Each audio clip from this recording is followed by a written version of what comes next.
Well, I want to go over a simple but overlooked aspect of gun control. And I know what's going on with gun control today. It's basically an elitist communist takeover and all this kind of garbage. They're really putting a hammer down. But say, let's ignore that. We really shouldn't ignore it, though, but just for argument's sake, let's ignore that there's a Second Amendment, and let's ignore even that fact there's an inherent right to self-defense.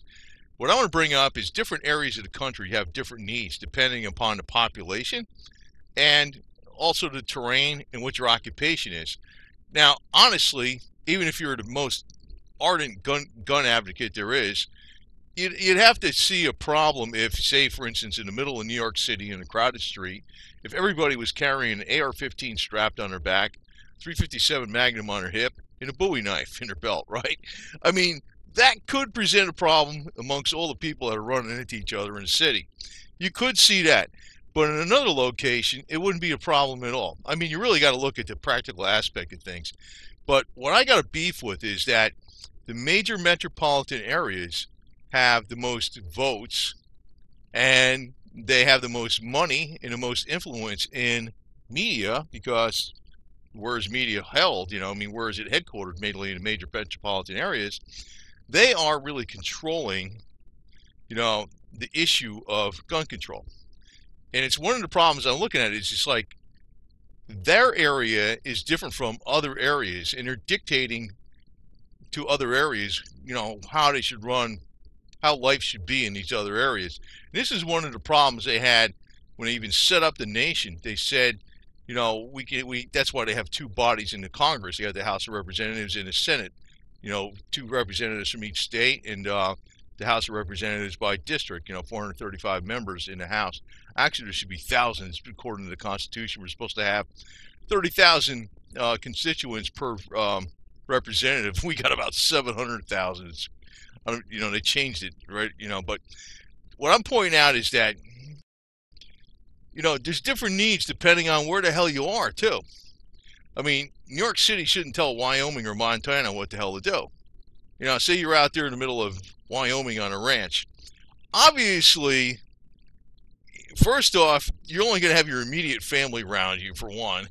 You're not going to be able to call 911 if you got a problem with somebody else, for instance, that strayed through your ranch and was going to do something. Plus, you got wild creatures out there that might, I don't know, there could be a coyote that might hurt your pet or even your child or something if you left them outside, just for a few minutes.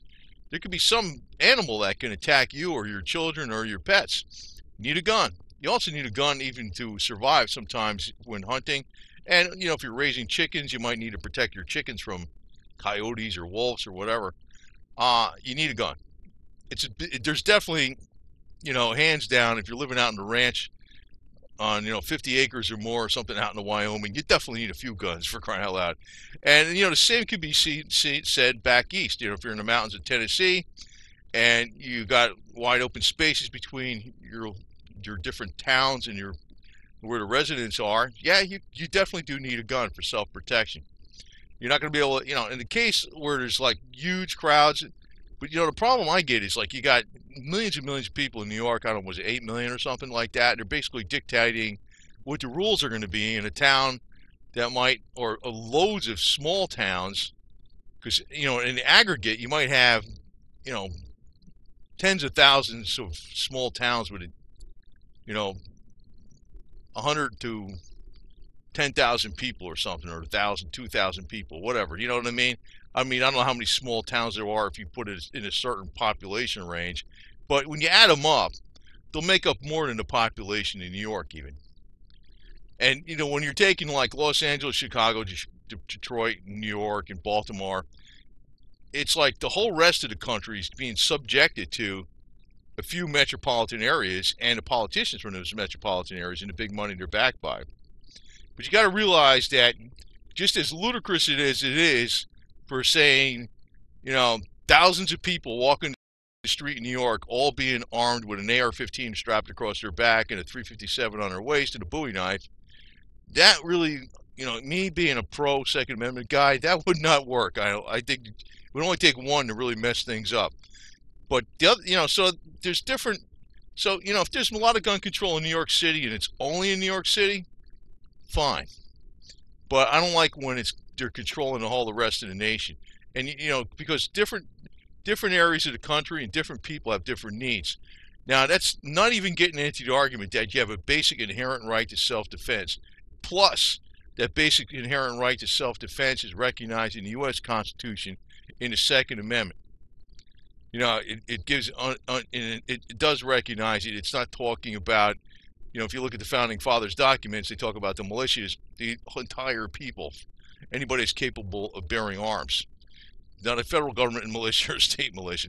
And also, for instance, could you imagine New York or Boston or Chicago, LA, whatever person dictating to you, you can't have a gun, and you're walking down the trail, and Mr. Grizzly Bear decides, this looks like a tasty lunch. As far as he's concerned, you're just another, munch bag of Cheetos or something, for crying out loud. But the politicians, though, what aggravates me the most about pretty much all politicians, they're very disingenuous. It's almost like watching a comedy show. I mean, one's playing off the other one. I mean, I can even say this about the media too. I know a lot of the people that are, let me say this: I'm kind of conservative, but I don't really watch anything on the mainstream at all. I know Tucker Carlson is very big in the mainstream. He's probably pretty good in some ways, but if you didn't have AOC, Alexandria Ocasio-Cortez out there, I mean, Tucker Carlson would have less to talk about, right? You know what I mean? It's almost like a freaking comedy show, Abbott and Costello or something. I mean, it's really, the whole thing is just a joke. I mean, nobody's really paying attention to common sense rationale about, I don't know if that's a right phrase to use for that, but you know what I mean. Common sense. In other words, I'm not talking common sense gun control, but say for instance, New York City wants to have loads of gun control, and it's only New York City. Go for it. I don't care. But they should not be telling all the rest of the country what to do. And that's the thing I got a problem with federal gun control. It should only be the states regulating the gun control. If the state tells, if the state makes a law that no city can make all kinds of draconian laws against gun control, well, fine. I mean, like you say, New York State said New York City's not allowed to make these laws. Fine. But that would be that should be the supreme top of the food chain as far as laws go, not the federal government. But, I think in New York State, I mean, they wouldn't have the power to overcome New York City's gun control anyway. But then again, New York City shouldn't dictate to New York State, like if you live up in the Adirondacks, you pretty much live up there on the moon, for crying out loud.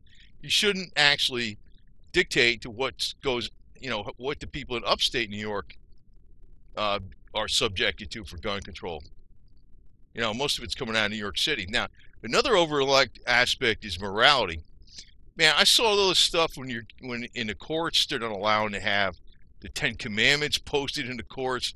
In 1777, you know what the U.S. Congress did? I know it wasn't, the original Torah, but it was a Bible, the Old Testament, New Testament, as the Christians call it. They authorized Congress to have a researcher get the best translations possible from what, they didn't take the Hebrew, but they took the original Greek, okay? I mean, still very good, not bad, And they made 10,000 copies of it. This was authorized by Congress in 1777, one of the first things that was going on. And since they took all this stuff out of school, and even take any kind of, it's not even emphasized anymore, even in the movies. Before there was a lot of a moral underlying current about what was right and wrong. Thou shalt not lie, thou shalt not steal, thou shalt not covet thy neighbor's wife and neighbor's goods. Everybody today is very materialistic, and it's like whatever they can get away with, they can get away with. I mean, if you're going to have, freedom where everybody exercises, can have weapons to protect themselves, they got to have morals.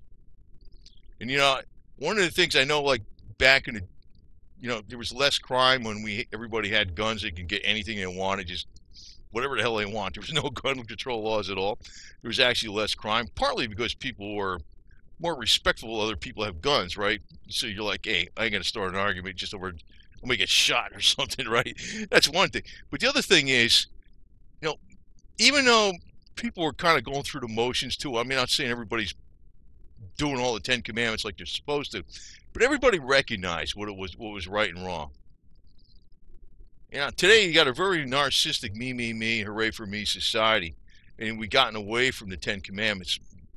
You need to get that back. You need to get this all back in society, and then, you know, it's almost a little idealistic to say this, but, you know, crime will go down. Actually, crime has actually been pretty low, to tell you the truth. Crime in the United States has been, violent crime in the United States, as it is now, even though the media makes it sound really bad, it's not, it hasn't been this low since the 1940s. So, but, you know, if you want to make it even better, bring back the moral code. You know, the original moral code from the Torah or the Old Testament or whatever you want to call it, right? That's another aspect. You know, they don't argue this in the hallways of Congress, though, because they're afraid to. You know, you can't bring up religion in when you're talking politics. Yes, you can. Yes, you can. What do you think this nation was founded upon? I mean, it wasn't necessarily. It was definitely founded upon. You know, they wouldn't. Nobody that founded this nation would argue that the Ten Commandments were invalid. You know, nobody would argue that. Today, it's like you can't show them anywhere.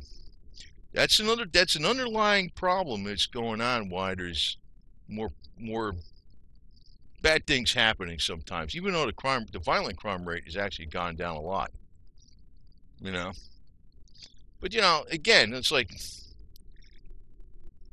even though I don't like any gun control, I mean, I can see why New York City could have gun control. Look how many people they got. I mean, you just can't, you know, open carry in New York City in Times Square, you know, during New Year's Eve. Oh, that would be great. You know how many people would probably get drunk and shoot the gun up in the air and a bullet would come down at somebody? I mean, you don't want that. I mean, you know, different areas have different things. But then why should Wyoming tell New York? I mean, Wyoming can't tell New York because they don't got enough people and power and money to do this. But, you know, theoretically, if they could, why should they tell New York City how to do things? But then the reality of it is, though, the big metropolitan areas got the money, the power, you know, the population, the power behind the media, you know, because they're usually headquartered in major cities, and, you know, they're dictating out to, you know, all these rural areas, you know, how they should do things and whatever. You know, they don't know what the hell's going on. They should not be telling the people that. That's one reason I kind of, you know, I guess part of the solution would be, not the whole solution, but part of the solution should be, and this is really how the United States was structured, was it's supposed to be the United Sovereign States. We're supposed to be not too heavily regulated by the federal government. And the senators that are actually in the House and Senate, in the Senate, not in the House, but I mean in the Senate, right? The senators they're sent from the states, they were not popularly elected until the 17th Amendment. And that actually whittled down more power from the states. They were actually chosen, state senators were chosen by the state representatives, and then they're sent to the Senate,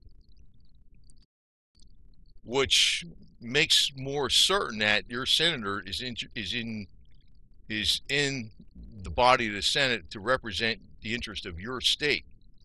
A lot less chance of outside influence, and that's where even the senators have become influenced by, you know, pools of big money, usually concentrated in metropolitan areas, and they are dictating policies to Wyoming, or, you know, from New York, basically, you know.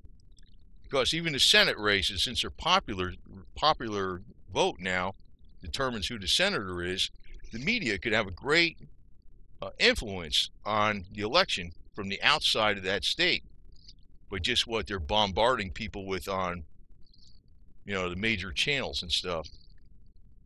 So that's a problem, man. That's a problem. So again, you know, just to recap, you got, you know, they don't talk about getting morals back. You know, that would help.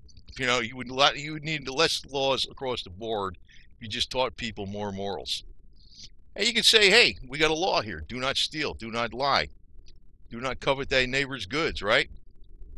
I mean, that would that would actually do not commit adultery. Do not, it's like, and do not put false gods before the real God.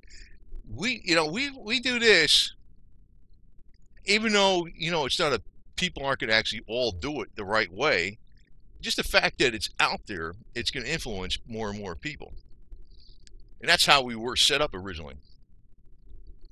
That's a major factor.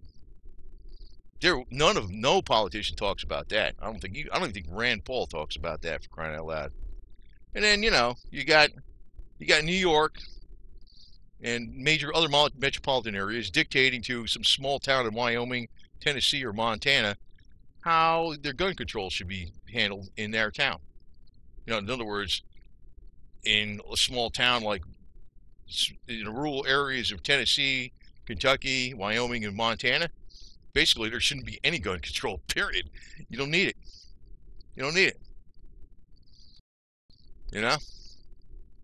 So, anyway, just food for thought. These guys don't freaking bring up these points all the time, and they never will. Because, it's just too obvious. And the other thing is, the politicians are all controlled by the big money. They're not going to advocate for the small rural towns. Pretty much all of them are controlled by the big money. Unless you're talking some in the House of Representatives, but even in the Senate, they're pretty much controlled by outside money. So just things that aren't discussed.